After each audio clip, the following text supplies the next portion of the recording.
we will begin with our opening statements. We're going to begin with an opening statement from Doris Golemon. Thank y'all first for coming out tonight on this bad weather. I understand that we might have some icy roads starting around 9 o'clock is what I've heard.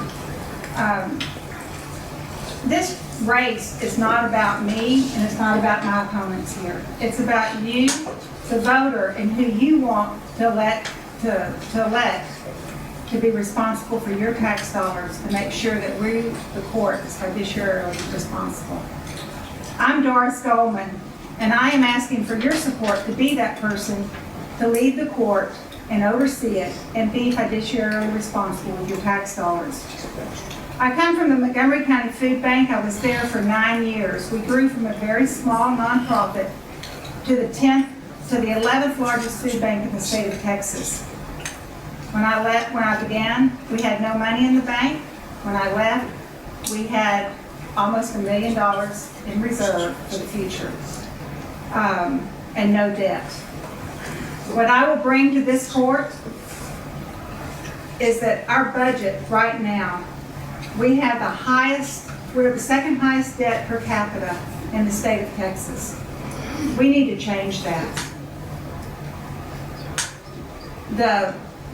Our budget process, our mobility, those are some critical issues that we have facing us. We can no longer shoot from the hip. We have to be planning and prioritizing with your tax dollars to make sure that we're spending and allocating our money appropriately and for what it's intended for. I'm Doris Golemon, and I'm asking for your vote to represent you. Thank you.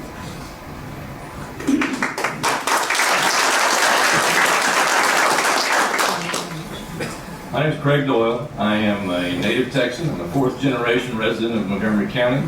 I am married. My wife Amy is here tonight. Amy, thank you for being here. I have a lovely family. My dad's in the room with me today. I graduated from Conroe High School. Started a roofing business, Doyal Roofing, when I was 18 years old. Operated that business for almost 25 years. Put myself through school at Texas A&M University.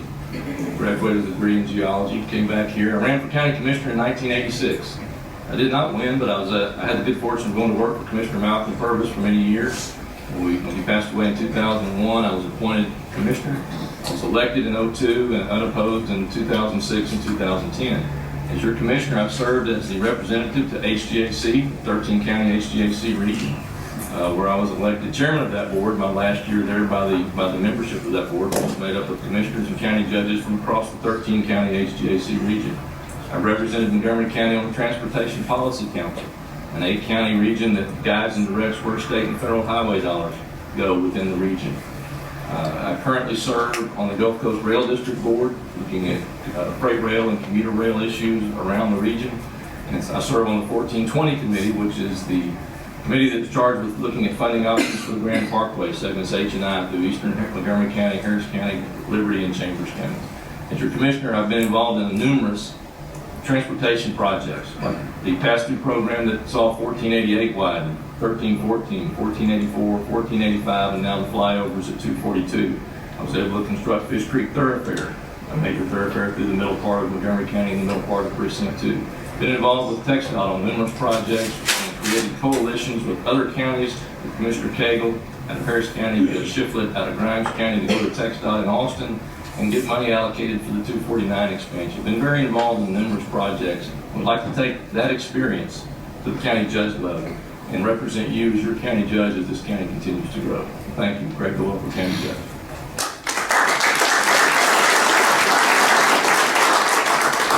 Hi, I'm Mark Bosma. I'm currently the Director of Infrastructure for Montgomery County. I've served the taxpayers for 28 years, 21 years here serving you in Montgomery County. And prior to that, 7 years with the City of Huntsville. My career started in the oil business, and I decided to get off into government, and something I'm not sure I really wanted to do, but I did, and I enjoy it. I enjoy working for you, the taxpayers. I think it's an honor to work for the taxpayers. I started out working in an engineering department at the City of Huntsville. From there, I went into the public works. Then I went into finance. I handled purchasing and warehousing. Then I came to Montgomery County in 1992, and I went to work for district judges as a purchasing agent. In 2006, I became Director of Infrastructure for Montgomery County. We handle numerous different projects. There's 7 departments underneath the umbrella of infrastructure. It's an honor to be here today, and I appreciate you all being here in the weather. My wife Kathy is here, and I really appreciate her supporting me. I wouldn't be here if it wasn't for her. I certainly wouldn't be here if it wasn't for God. I prayed hard to see if this is something I wanted to do. I think we need changes in government. I see it from local to the top. We talk about the federal government, but we need to pay attention to the local government. I think I can deliver what you need with my background. I have a lot of experience. I handle a lot of the public works projects when it comes to buildings. I also have been involved in transportation, a part of what Craig talked about, the pass-through tolling. I was involved in a lot of that work. Once again, I hope you consider me for county judge. I'll thank you, and it's almost time, so thank you.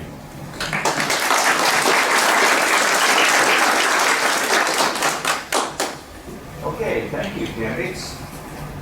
Again, I'm going to ask those who will have questions. After I call your number, if you would please rise from your seat, come right down to the front here in the order in which I call your number. We will see how many questions we can get answered this evening. Okay, the first number, 366-896. 896. Who has that number? Okay. I'm just going to read the last 3 numbers because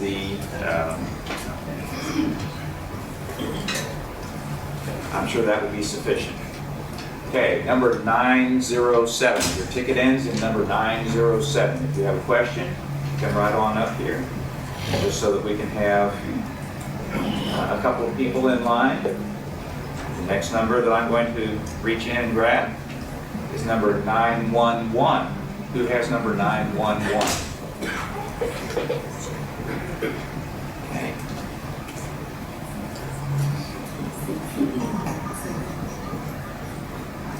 Okay.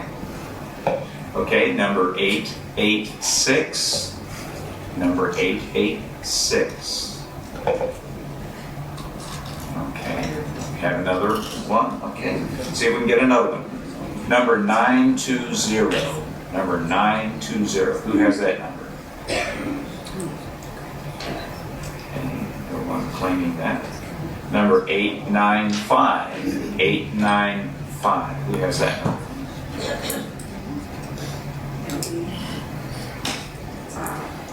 Number 919. Who has 919?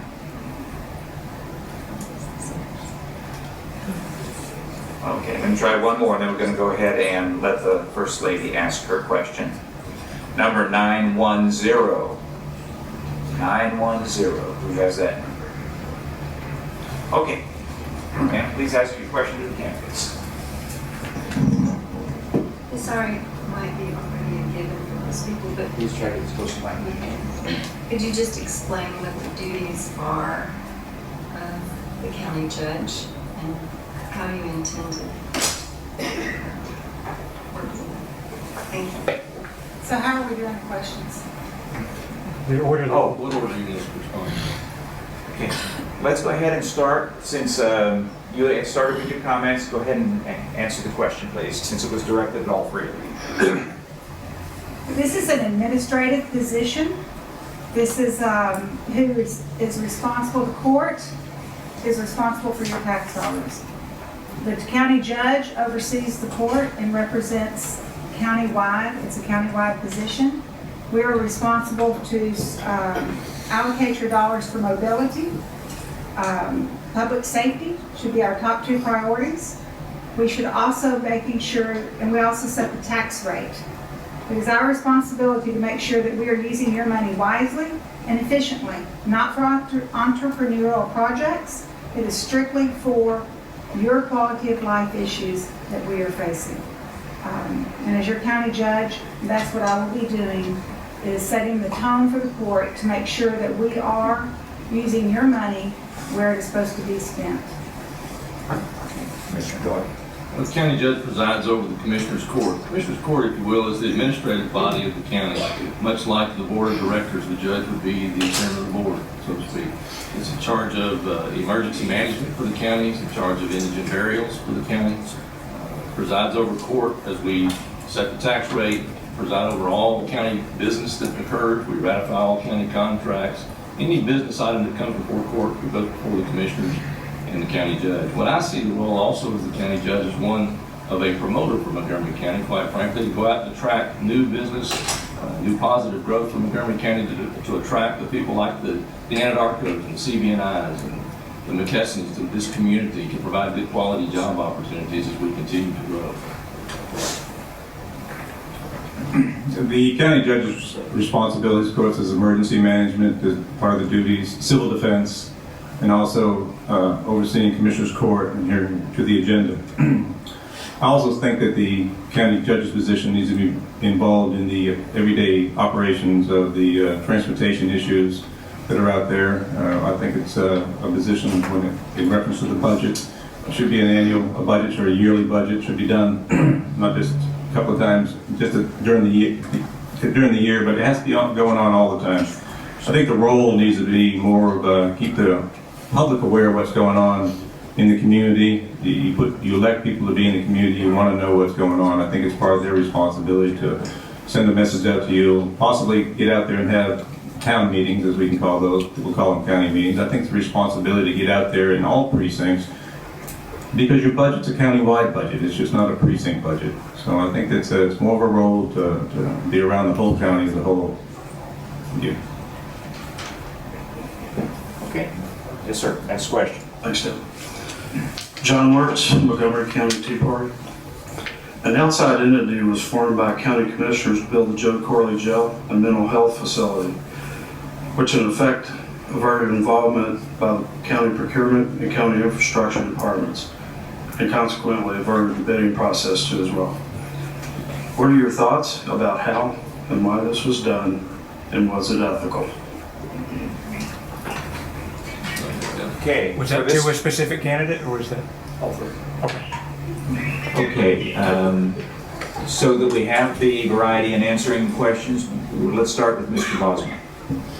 Well, my background in procurement runs 30 years, and had that gone through the appropriate channels, through the procurement channels, we wouldn't have had to have a finance corporation, in my opinion. I think that procurement operations were sidestepped. I think that there were plans in place to do what they did, and I think the fact of the matter is a lot of us were misled. We believed one thing. We hired people in there that we didn't need. There were people in the office that already could do this work. There's statutes in place that talks about procurement. Anything over $50,000 requires you to follow the guidelines. These guidelines weren't followed. They pretty much just hand-delivered a $43 million project to somebody because they liked them. They probably realized they couldn't get a good finance rate, and they came up and decided to make it a tax-exempt status. Now, a finance corporation is a legitimate organization. It represents the organization it works for. There's nothing wrong with that, but still, I believe that procurement was sidestepped. I believe people put money in their pocket more than what they told us and showed us, and I think it's responsibility to those on the court to pay attention when the paperwork comes to them. It didn't go through the normal channels, and we are the normal channels. It did not come through us, and you can't sit up there and look at something and not pay attention to it. We trust people, I understand that, but once you find out something's wrong, you need to call them up on it. And I did that. I did that in April of 2013. I would do it again if I had to. You need to do the right thing for the right reason, period. And you can't look to your side and think of something else. It was just a misappropriation of funds the way I look at it, and I would never handle it that way. Had I handled these projects, it would have been $6.8 million savings to you and the taxpayers. We have the people in place to do the right thing. We should have followed those procedures. Thank you. Okay, Commissioner Doyal. Well, in certain cases, there are reasons to set up different entities, and they're not illegal. I think they're effective in many cases. But I think in any case, when we do set those up, that going forward, the purchasing, procurement procedures and policies will be followed, whether they're required to be or not. And we do have to trust people, like Mark said. And as we sit on Commissioner's Court, when I look at projects that come through, for example, when the engineer's office reviews plats. I can't review every single plat that comes through on every single precinct. We trust that the engineer's office does their job and provides us information that's true and correct. J.R. Moore certifies the tax rolls. I trust that what they bring to us to certify is true and correct. When Mr. Bosma signed off on all the pay releases for the Joe Corley and mental health facility, I trusted that they were true and correct. Now, in some cases, maybe some of those policies need to be changed. I think we need to look very closely to make sure that we don't miss those processes in the future. But what needs to be also remembered about the Joe Corley facility is during the operation of that project, we netted about $3 million in revenue to the county. Also, when it was sold for about a $22 million profit, and is now on the tax rolls. And we have the IGA, the intergovernmental agreement, that generates about $750,000 a year to this county in revenue. So while there were some problems with the procurement, there were some challenges that we need to correct there. The issue itself turned out to be a huge benefit to this county in a very positive way. Okay, Ms. Golemon. First of all, I'm the only one up here that was not involved at all with this. I've seen documents dated back to 2006 that were addressed to both of my opponents here. They were informed what was going on. They were talking about the tax ramifications back then. Last year, or last season, election season, they were already talking about the problems that they were having with Joe Corley Center. April of 2013 was a little late to be bringing it out. It needed to be brought out years ago.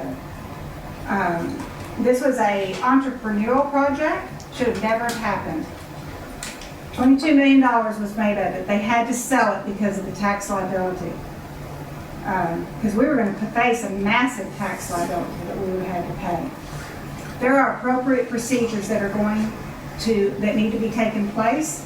We need to follow our procurement process. It is by law. It's a little late to say we're going to do that going forward. We should have been doing that all along.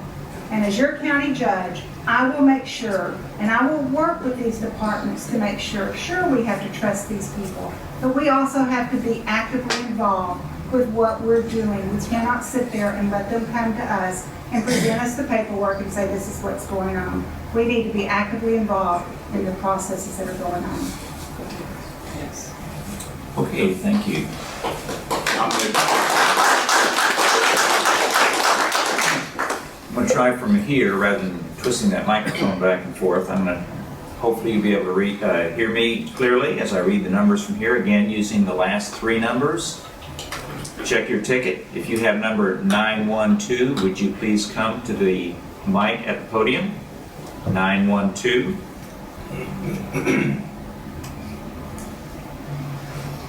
Number 908.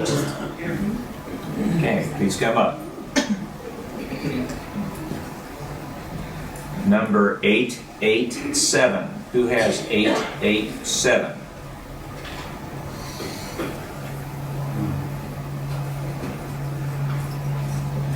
(909). Who has 909?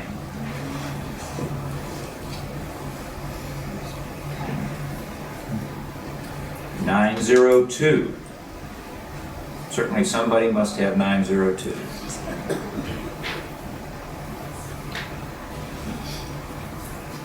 Number 921. Number 921. We have two in the line. We'll try one more number. I know JD had a ticket. You're just not coming up. No ticket. Number 906. Oh, we have three. We have three. Oh, okay, we do have three. Number 906. Do we have 906? Okay. Good enough. No. Okay, and again. Walter, let me see your ticket. Okay, thank you very much. Now, for the first question, we will let Commissioner Doyal answer first, then Mr. Bosma, then Ms. Golemon. Now recently, I know that from what we've seen over the past few years, the County Commissioner Court loves to give tax abatements and credits and different combinations. For instance, on the Hughes Landing, 1.5 buildings combined because ExxonMobil was going to be leasing. So I think it was a $10 million credit, correct me if I'm wrong, or tax abatement. Then for the Straight Campground, the former Boy Scouts location, I think that was a $20 million from the county, $20 million from Conroe, I'm not sure who else threw money on that too, to build homes and a commercial facility, presumably the homes, I guess, for the ExxonMobil employees. So I know that ExxonMobil really needs that money. You know, it isn't like they're making a huge profit or anything. And I'm certain if they weren't given that money that, I don't know, I guess they'd stay downtown or something. So my question is, if you look at the total, let's just say it's just $30 million, and let's say you have 200,000 tax-paying entities, people call them families, but I'll call them entities because maybe we can get some of those tax abatements too. The other interesting thing is, with those abatements, I didn't see the county budget reduced by that amount, so yet expenditures are still going to occur, the tax money is still going to be spent, but we know it's not coming from the corporate entities. Some people call it corporate welfare. So my question is, if you get elected as the county judge, what's going to be your position on tax abatements, tax credits for businesses? Do we really have to do that? Or are you saying we're just not going to have any economic growth? Or what is the story on that? Thank you. I think tax abatements are a true benefit to Montgomery County. It's brought numerous businesses to this county. And I think it's important that we continue to attract those businesses like the Exxons and the CB&Is and the Anadarkos, because it does three things for us. Number one, it provides a broader tax base to lessen the burden on you and I as residential taxpayers. The average dollar collected on residential taxes, the service requirements for that is about $1.16 to $1.20 for each dollar collected in residential taxes. For each dollar collected in commercial taxes, there's about a 26-cent service requirement. You can see where the revenue is generated off those commercial developments. And that commercial development does three things for us. Number one, like I said, it broadens the tax base for us so that it lessens the burden on us. It provides good quality job opportunities for the people that are here in Montgomery County. And to a great degree, when we attract those businesses here, it provides a traffic mitigation tool, because if people can work right here in Montgomery County, where they live, they don't have to get on I-45 or 249 or Highway 59 to go into Houston to work. So I think it's imperative that we continue to attract quality business to this county so that they don't go to Fort Bend County or other counties in this region, and we continue to raise the tax base here for us locally. Well, in reference to tax abatements, I think it was good when they did it before. I'm not so sure. I don't support it anymore. I think the fact of the matter, this is a county that people want to come to, they want to live in, and they're going to come here. Tax abatements, if you're not going to help the small business, then we don't need to be helping the big business. And I just think that we need to start getting some of those tax abatements off the rolls so we get the taxes coming in. Like I said, they'll want to come to this county. They know the quality of life. We need the money. We don't need to be raising your taxes. When you take that, if they want to come to this county, more than welcome to it, but I don't think so. And these have been around for a long time, like the municipal districts have been going on in Harris County for a long time. They certainly don't manage them as well as we do, but in reference to the Camp Strock, we need to be very grateful that our county attorney's office and the tax assessor, J.R. Moore, looked at that. We would have given away $50 million in 30 years. We ended up giving away $20 million in 10 years. No, I'm not for tax abatements anymore. I don't think we need to do that. I think that if they want to be here, we'll welcome them here. We'll work out with them, but we need that tax base. It's much easier than having to raise your taxes, and I would never do that anyway. So, thank you.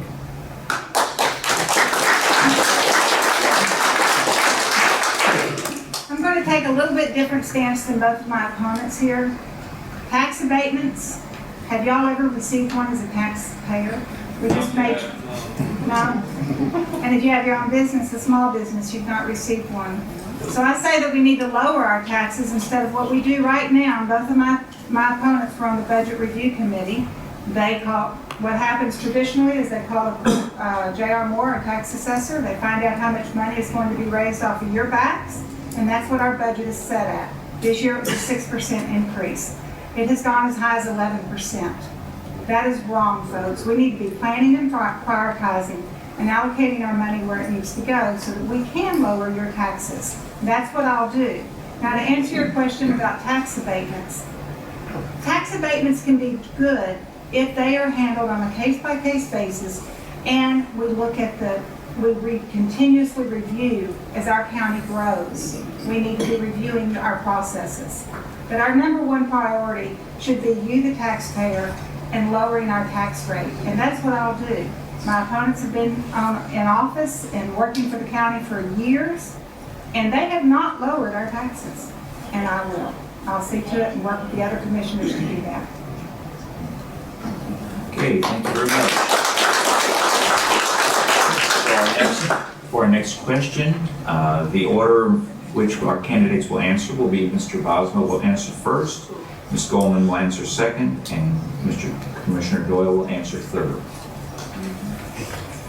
Dennis Tibbs with the Montgomery County Tea Party. This question is about the funding mechanisms that the county uses to operate the county from day to day. One of those mechanisms is the bonds that we vote for.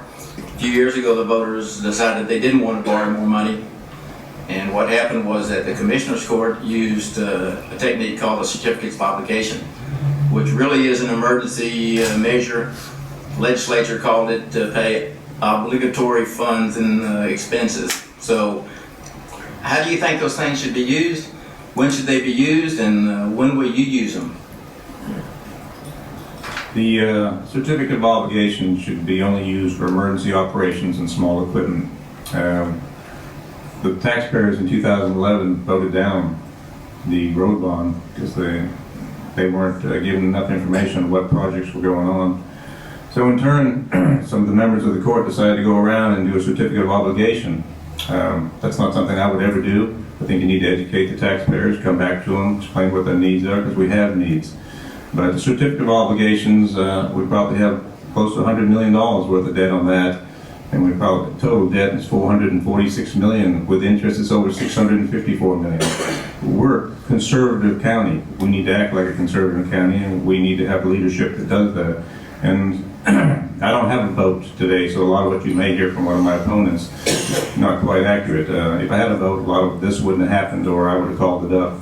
So certificate obligations are what they are. They're made for emergencies in my mind. They're not. They shouldn't be used for road bonds. And thank you. Okay, Ms. Golemon. Okay,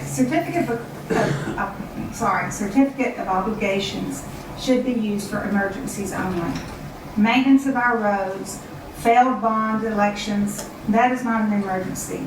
We need to be planning and prioritizing. When I ran the food bank and other small businesses that I've personally owned, I didn't have a funding mechanism coming in that I could depend on. I had to plan and prioritize and make sure that I knew what my priorities were. And that's what we need to be doing on Commissioners Court with your tax dollars.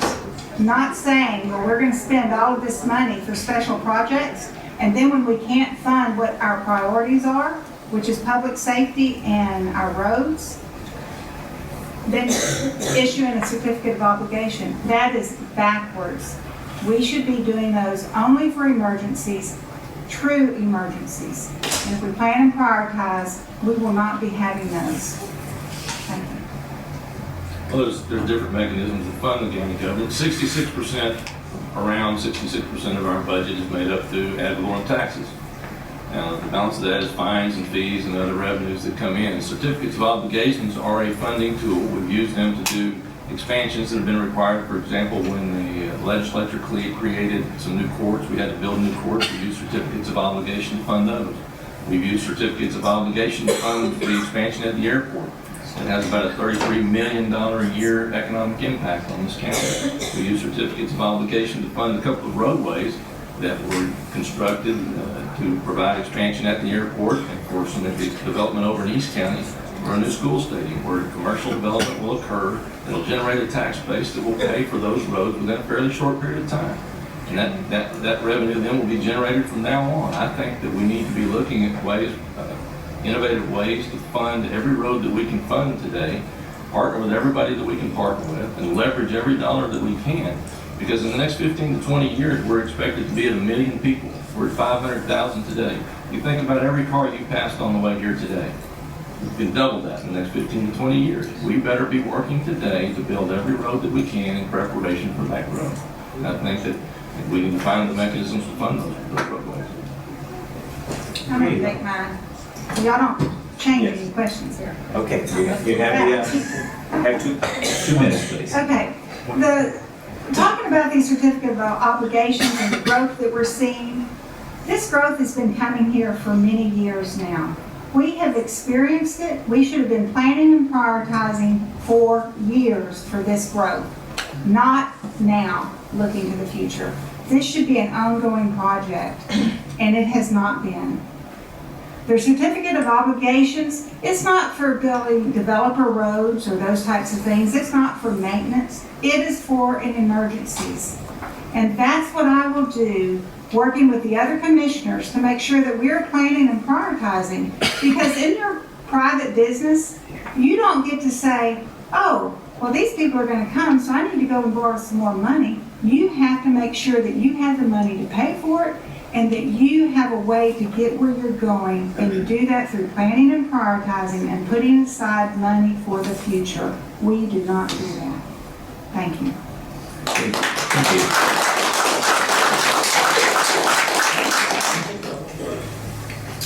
I'm Peter Ellison, a resident of the county. One of the more practical and effective ways that local citizens have to control the law enforcement agencies is through control of the budget and setting their priorities and what they focus on. And when they are able to get funding from federal or other levels, that allows control to pass to those agencies and effectively cuts out the local citizens from being able to regulate and control. What's your position on the pursuit and acceptance of federal grants for our county, but especially for law enforcement? First of all, if there's strings attached to those grants that do not benefit our county, then I'm not going to be for them. First of all, we need to leverage our tax dollars the best that we can. There are good grants out there for our public safety, and I say go for them. But if there are strings attached that disagree with our fundamental beliefs, then we should not go for them. Okay, Commissioner Doyle. Yeah, there are a lot of grants that are very effective for us. The STEP grants that the Sheriff's Department used is very effective. But there are some that come with strings, and they create a budgetary impact on us that lasts far beyond the life of that grant. And if we have a grant that causes a budget impact that's continued even after the grant dollars disappear, we don't need those fundings. One of the programs I look at, the Road and Bridge Department, is the off-system bridge program, where the TxDOT will come in and fund 20% bridge reconstruction. Sometimes we can build an adequate bridge for the roads that we have out in the county for less than our 20% contribution to what the state requires in terms of construction for some of these roadways. So those type of grants don't make sense. If we can do what we need to do with the dollars we have, we need to do it ourselves. But if there's grant funding that's available that doesn't come with additional cost that will cost us from now on, then we need to take advantage. But anytime we get pinned down with one that's going to cost us from now on, I think we should walk away from it. Okay, Mr. Bosma. Thank you.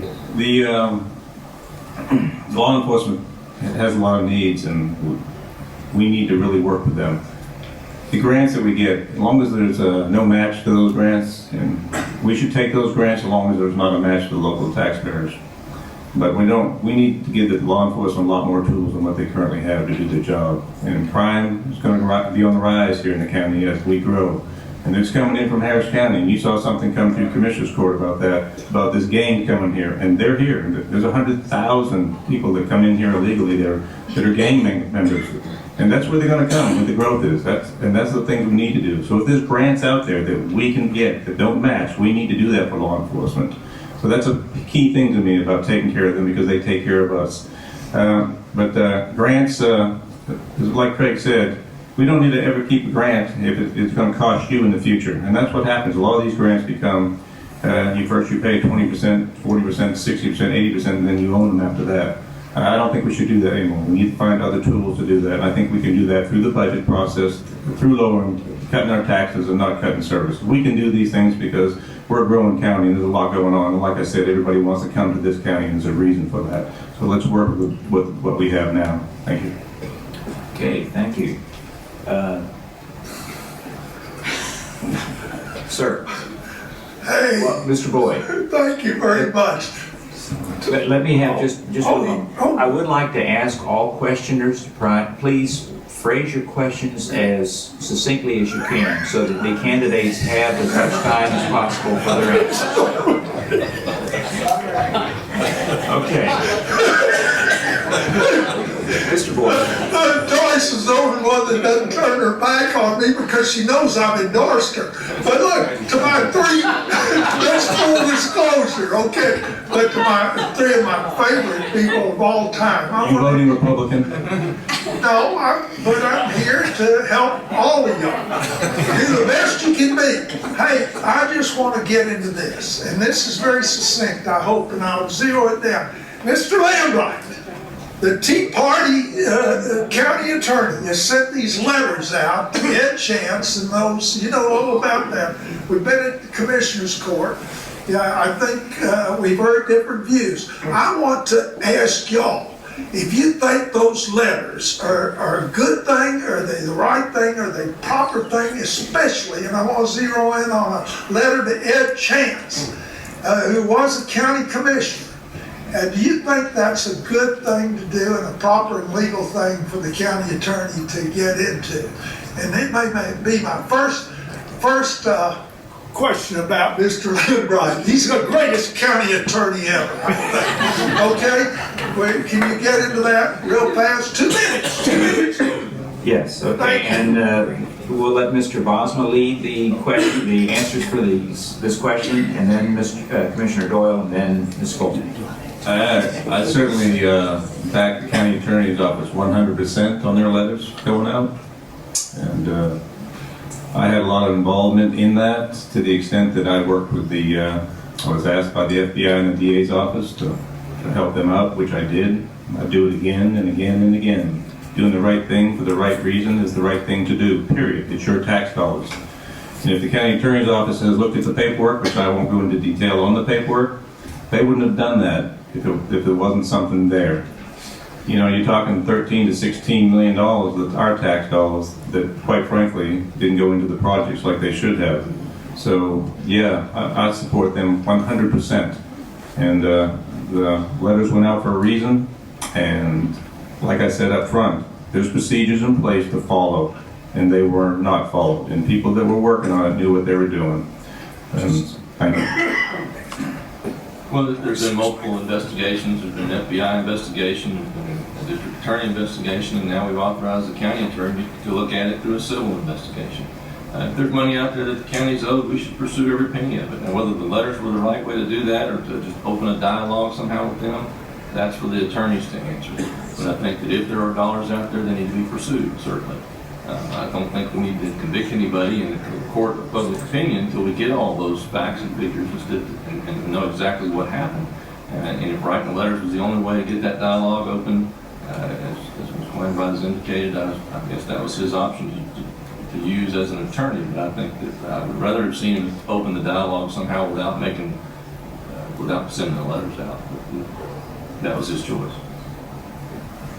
Okay, Ms. Golemon.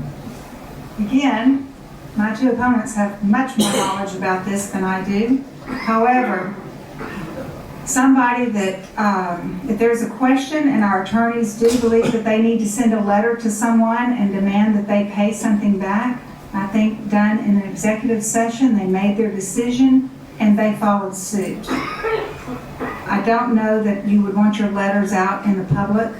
That is something between their client and between the county and the person that we're suing and asking for their money. The demand letters, from what I understand, I've never been sued, thank goodness, but I do believe that they start that's the first step before you start suing people. So that was standard operating procedure there, and that's what should be done. Should it have been leaked out into the Commissioner's Court? I have my doubts about that. However, you, the public, needs to know what's going on. And as your county judge, as things come up that don't smell right, that don't look right, I'm going to bring it to your attention. Communication is of the utmost importance to all of us and to you, the taxpayer. I'm going to hold accountable our commissioners. The commissioners are going to hold me accountable, And y'all are all going to hold us accountable. And that's what I'll do as your county judge. I will communicate with you and let you know what's going on. And that's, if we'd have been out communicating this, you would have been apprised of what was going on. It wouldn't have been a shock to everyone in the newspaper. Okay, thank you very much. In order for our candidates to have adequate time for their closing statements, that will have to be our last question for this evening. Obviously, there are a lot more people out here who would love to ask questions, and I know that the candidates would love to answer them. So that will have to take place after the forum tonight. But for right now, we want to have the closing statements. We're going to ask Commissioner Doyal to give his 2 minutes, first of all. After he has completed, then Mr. Bosma will have 2 minutes, and then Ms. Golemon will finish up. You know, I think Montgomery County is a pretty incredible place, and for a long time we've been that shining star that other counties across this state, across this nation have looked to in our innovative ways of meeting the needs of this county, and our innovative ways of meeting transportation and mobility needs, and our strong financial position. We're a county with beautiful natural resources. We're a county that's strong in so many ways in growth, job opportunities. I want to continue to see this county grow in a very positive manner. And Fort Bend County's done a great job at attracting quality businesses to their community and raising the level of income to every household in that county, which provides an opportunity for even better schools. We have great schools here today, but even better schools. We have an opportunity to build a greater tax base for even better fire protection, a better opportunity to continue to provide that quality of life that we've all come to know and love, that we all came to Montgomery County for, and a lot of people have seen that and are coming here today. We're going to have a lot of growth. We know that. I don't want to see growth just for the sake of growth. I want to see positive growth, growth that makes sense, growth that's guided and directed in a positive manner. I want to see our court run in a professional manner, in a very transparent manner. And I would look forward to being your county judge and leading this county into the future that's very bright, a very bright future. So thank you for your time tonight. I thank you for coming out on this cold night. I appreciate your vote. I appreciate your support. And I would love to be your next county judge. Thank you.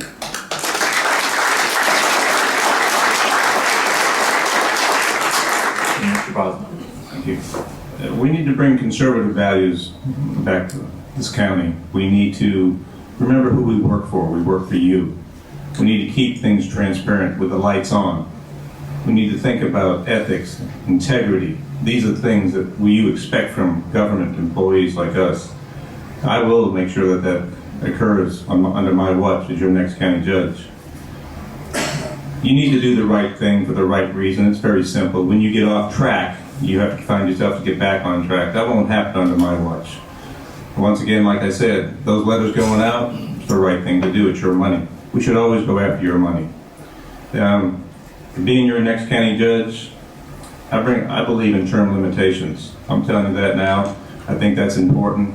And I'm not a career politician. I've been working in government for a long time. Yes, I have. And if I had known that a lot of these things that went on with the Joe Coley mental health facility was going on, I'd have stepped up to the plate in a heartbeat. I can't say that anybody really knew about it, but when they did know about it, they didn't step up, and I did. And I will do that for any time. So I want to thank you for coming out here tonight and listening to us, and I will appreciate if you would vote for Mark Bosma as county judge, because we really need changes. And changes, ladies and gentlemen, are good. They really are good. So thank you. Thank you very much.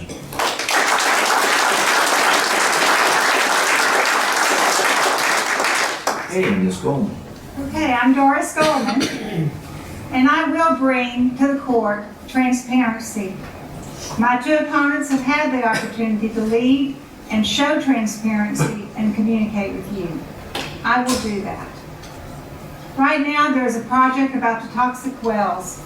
We've all talked about it, or you've heard about the toxic wells.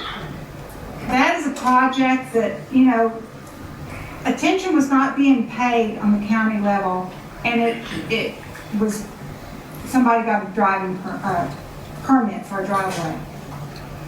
Right now, Crichton Road is a normal drive, a residential drive road, and with that, from 45 to 1314, it's heavily traveled. by cars. From 1314 to 3083, it is even less traveled. But with that, it is being beefed up right now, and I wonder why. These are the types of things that are going on. They're putting on a deep, heavy base, and they're going to put a 4-inch car base on it. And I'm not a road builder, and I'm not going to pretend to be. But what's happening right now with your tax dollars is this money is being split up between the commissioners. When they sold the Joe Corley Detention Center, they made a $22 million profit. $6 million after the budget was set went into the hands of our commissioners. Okay? Y'all both want one? So with that, there's no accountability. I would like to bring in our transportation dollars into one system so that we can actually plan and prioritize where we spend our dollars and not do it for one special interest group. And by the way, the toxic wells, Crichton is behind there. And it is being beefed up for heavy trucks to go through. So you need to look at it. And do we have somebody? Vote for Doris. Number one.